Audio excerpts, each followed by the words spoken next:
सोचो जब एक ड्राइवर अपनी सवारी को छोड़कर भागने के लिए तैयार हो जाए तो क्या ही एक्सपीरियंस किया होगा उसने।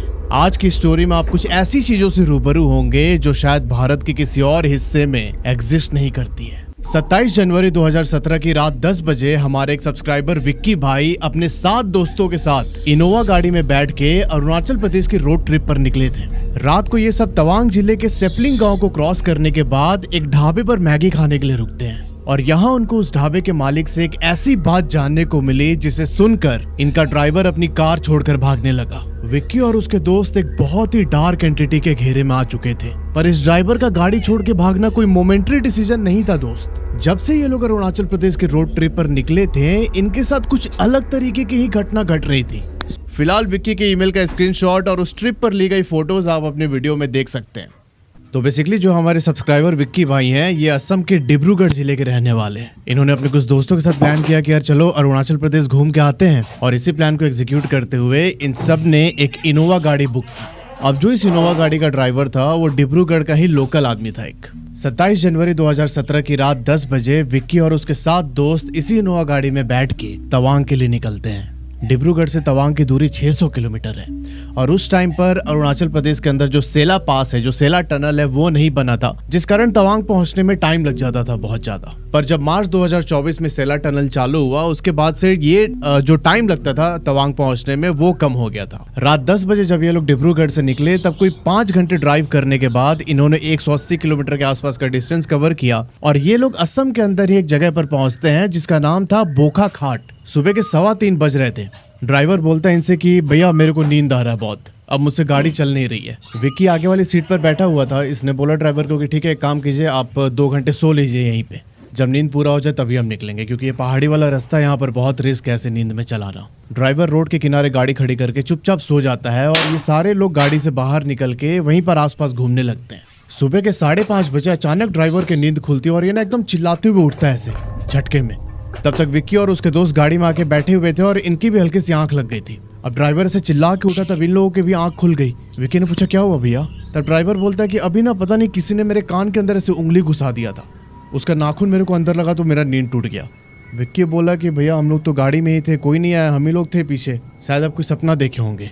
अब ये लोग भी माहौल को थोड़ा लाइट करते हैं और उसके बाद ड्राइवर गाड़ी से निकल के अपना मुंह धोता है और वापस गाड़ी लेके तवांग की तरफ बढ़ जाता है। तवांग अभी भी कोई 400 किलोमीटर दूर था, पर उस दिन ये लोग शाम के 4 बजे कोई 250 किलोमीटर कवर करने के बाद अरुणाचल प्रदेश की दिरांग शहर पहुंचते हैं। दिरांग से तवांग अभी भी 150 किलोमीटर दूर था। जब 4 बजे ये लोग दिरांग पहुंचे तो इन्होंने डिसाइड किया कि यार आज हम दिरांग में ही रुकते हैं, कल हम निकलेंगे वापस तवांग के लिए। तो इन्होंने दिरांग के अंदर ही एक रिजॉर्ट बुक कर लिया। जो रिजॉर्ट था वो मेन रोड से थोड़ा सा ऐसे इंक्लाइंड रास्ता था, उसके ऊपर बना हुआ था। ये लोग जाके थोड़ा आराम वगैरह करते और शाम को डिसाइड किया इन्होंने कि यार आज हम पार्टी करेंगे। अपना ड्रिंक्स वगैरह ये लोग साथ में लेके आए थे।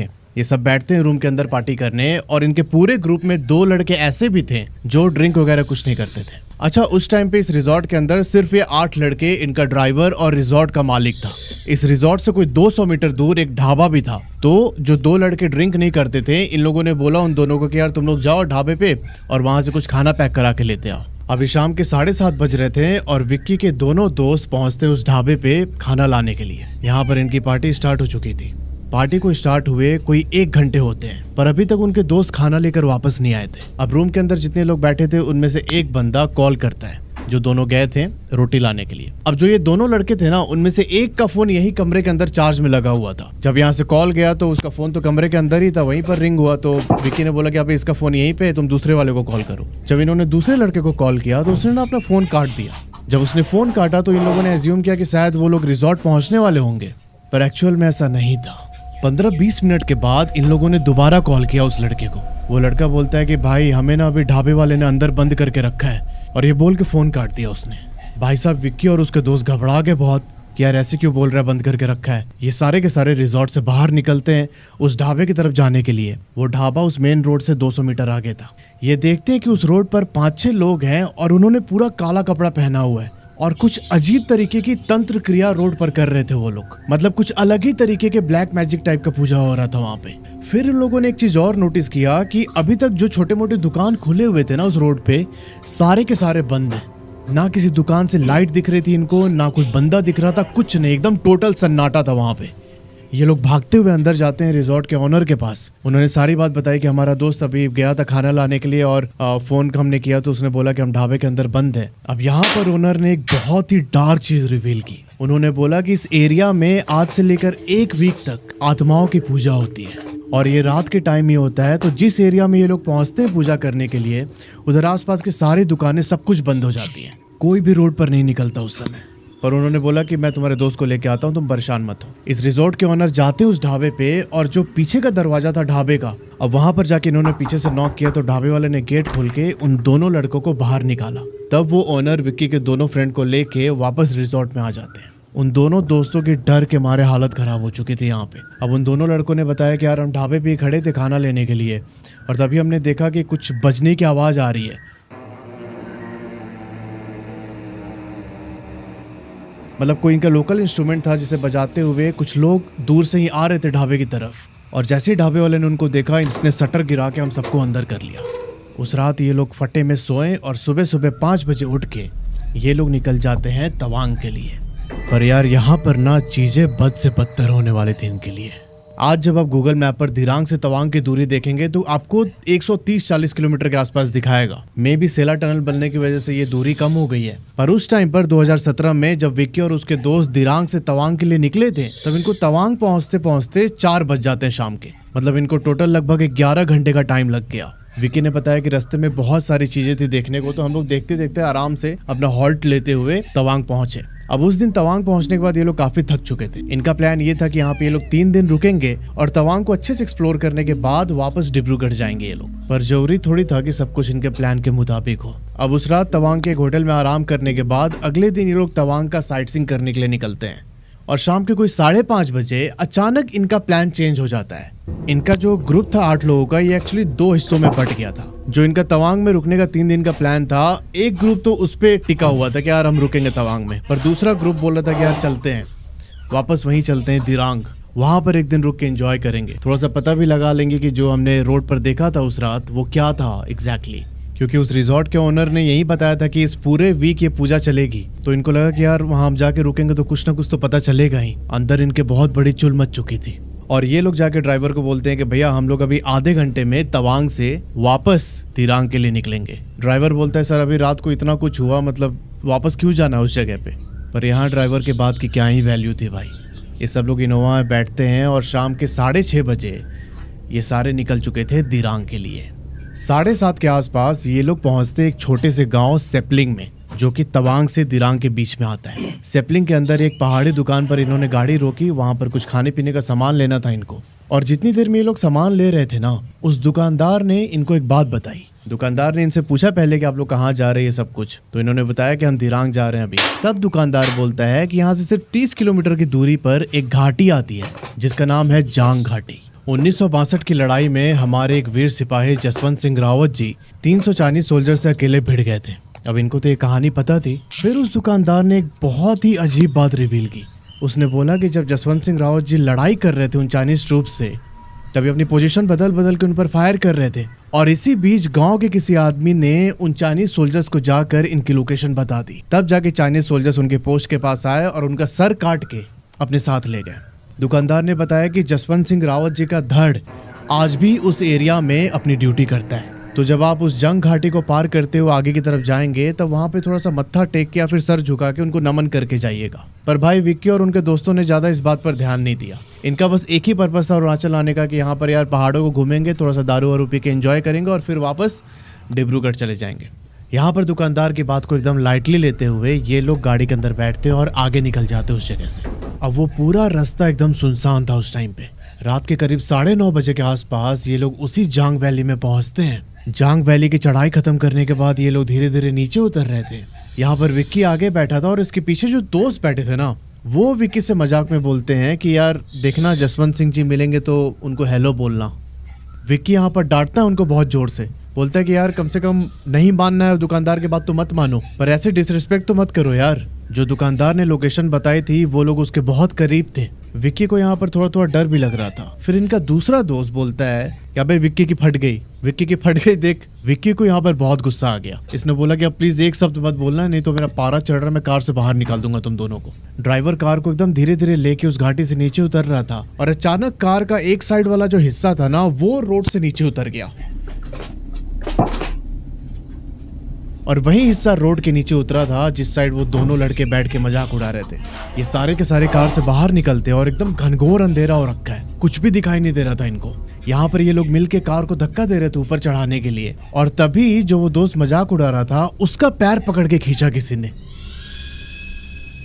वो जमीन पे गिरता है मुंह के बल और इसने एक हाथ से कार का एक हिस्सा पकड़ रखा था। हालत खराब हो गई थी भाई की। ये वहीं पे जोर जोर से रोने लगा। इसके शरीर का एक हिस्सा रोड के नीचे घाटी की तरफ लटक रहा था। इन सब ने पहले उस लड़के को ऊपर खींचा और जैसे तैसे कार को धक्का लगा के रोड के ऊपर लेके आए। ये सब हाथ जोड़कर वहां पे जसवंत सिंह रावत जी से ऐसे माफी मांगने लगे कि प्लीज हमसे गलती हो गई, हमें छोड़ दीजिए ऐसे करके। पर भाई साहब इस घाटी में और भी तो जाने गई थी, जरूरी थोड़ी था कि वो जसवंत सिंह रावत जी की स्पिरिट थी। अब जो ड्राइवर था इन सब पे बहुत गुस्सा हो रहा था। उसने बोला कि मैंने पहले ही मना किया था आप सबको कि इस समय इस रोड पर जाना सही नहीं है। ये लोग ड्राइवर को बोलते हैं कि भैया प्लीज कोई बात नहीं, आप थोड़ा ज्यादा पैसा ले लीजिएगा, आप चलिए प्लीज। पर इन सबको उस जगह से निकलना तो था ही। ये सब लोग गाड़ी के अंदर बैठते हैं और कोई 10-12 की स्पीड में धीरे धीरे एकदम उस रोड पर आगे बढ़ने लगते हैं। और इसी दौरान विक्की आगे बैठा हुआ था। ये देखता है कि जिस रोड पर ये लोग चल रहे थे उसके पैरेलल में ऊपर की तरफ एक और रोड है और वहां ऊपर एक आदमी खड़ा होके विक्की की तरफ देख रहा था। क्योंकि जिस जगह पर वो खड़ा था वहां पर हल्की सी रोशनी थी तो विक्की को वो क्लियरली दिख रहा था। अब उस पथरीले रास्ते पर जैसे इनकी गाड़ी आगे बढ़ रही थी ना, वो आदमी भी इनके साथ साथ चल रहा था। विक्की का ध्यान उसी की तरफ था पर उसने किसी को भी बताया नहीं ये बात कि मुझे ऐसा ऐसा दिख रहा है कुछ, क्योंकि ये सब लोग ऑलरेडी डरे हुए थे बहुत ज्यादा। उस जगह से कोई 1 किलोमीटर चलने के बाद इनको साइड में एक दुकान दिखती है। ये लोग उस दुकान पे गाड़ी रोकते हैं। विक्की और उसके सारे दोस्त बाहर निकल के उस दुकानदार को सारी बात बताते हैं कि अभी अभी हमने ऐसा चीज फेस किया है। और जिस टाइम पर वो लोग उस दुकानदार से बात कर रहे थे, विक्की के एक और दोस्त को वो आदमी दिखता है। वो दुकान के पैरेलल ही उस रोड पर खड़ा था। इन लोगों ने दुकानदार से रिक्वेस्ट की कि भैया आज प्लीज हम लोग को यहीं पर रहने दीजिए। एक ना छोटा सा ढाबा जैसा था तो हम लोग यहीं पे आज रात रुक जाते हैं, सुबह होने के बाद हम लोग चले जाएंगे प्लीज। पर दुकानदार ने साफ साफ मना कर दिया। बोला कि आप लोग इस एरिया में रुकिएगा ही मत, ना आप यहाँ पर बाहर सेफ है और अंदर मैं नहीं रुकवा सकता आप सबको। अब विक्की के जिस फ्रेंड ने उस आदमी को देखा था ना, वो इन सबसे बोलता है कि यार वहां पर ऊपर एक कोई बंदा खड़ा है, चलो उनसे मदद मांग के आते हैं। जैसे ही दुकानदार ने ये बात सुनी, भाई ये उनको डांटने लगता, बोलता है कि नहीं आप लोग मत जाइएगा ऊपर, वहां पे भूल के भी मत जाइएगा एकदम। फिर उसने बोला कि यहाँ से नीचे एक आर्मी कैंप है, आप उधर जाके एक बार पूछ सकते हैं। विक्की अपने 2 दोस्तों को लेकर उस आर्मी कैंप की तरफ जाता है। विक्की बताते हैं कि वहां पर इन्होंने आवाज लगाई बहुत, मतलब कुछ गेट वेट था तो उसको भी बजाया पर कोई रिस्पॉन्स नहीं आया अंदर से। ये लोग वापस लौट के दुकान पे आते हैं। ये लोग दुकानदार के सामने एकदम हाथ जोड़ने लगे कि भैया प्लीज रुकने दीजिए आज। और इस टाइम पर वो आदमी लगातार इनकी तरफ घूर के देख रहा था। विक्की बताते हैं कि इनको ऐसा फील हो रहा था कि वो ना वेट कर रहा है हमारे यहाँ से निकलने का, कि इस एरिया को पार करके बस तुम मेरे इलाके में घुसो, फिर मैं तुम लोगों को देखता हूँ। इस समय तक विक्की के सारे फ्रेंड्स और ड्राइवर ने भी उस आदमी को नोटिस कर लिया था ऊपर। दुकानदार के सामने ये लोग गिड़गिड़ाते रह गए पर उसने अंदर ठहराने से इन सबको मना कर दिया। यहाँ पर जो ड्राइवर था वो बोलता है कि भाई विक्की आप ये चाबी पकड़िए, मैं नहीं जा रहा यहाँ से आगे।